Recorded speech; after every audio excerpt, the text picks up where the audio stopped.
अब बोलते ही रहोगे क्या, अब लिखते ही रहोगे क्या, अब सोते ही रहोगे क्या, अब हंसते ही रहोगे क्या।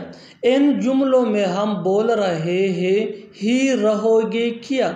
इसके लिए आपको यूज़ करना होगा इंग्लिश में no will you keep. No will you keep mean ही रहोगे क्या। आइए कंप्लीट स्ट्रक्चर समझते हैं। After learning this advance English structure you will be able to speak such as sentences in your day-to-day conversation. So watch this video to end. Have a look. Complete structure. No will you keep plus verb plus ing plus only plus question mark. आगे detail से समझाता हूँ मिसालों से. Let's see some example for better understanding. अब बोलते ही रहोगे क्या. No will you keep speaking only. No will you keep speaking only. अब लिखते ही रहोगे क्या. No will you keep writing only.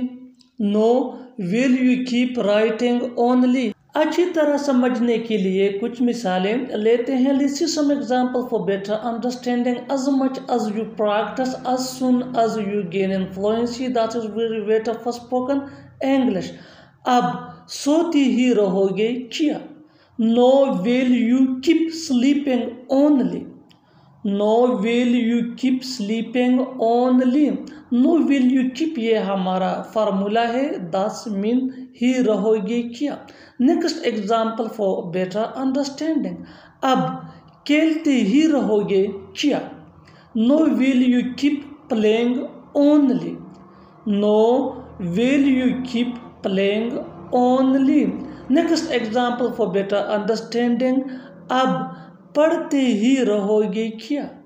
अब पढ़ते ही रहोगे क्या. No will you keep studying only.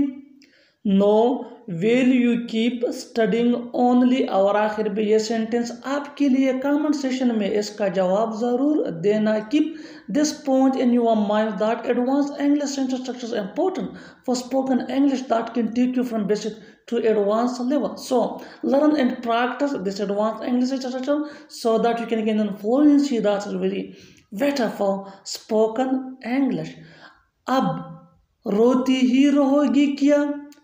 अब रोती ही रहोगी क्या. Subscribe English PS for more advanced English sentence structure. Thanks man.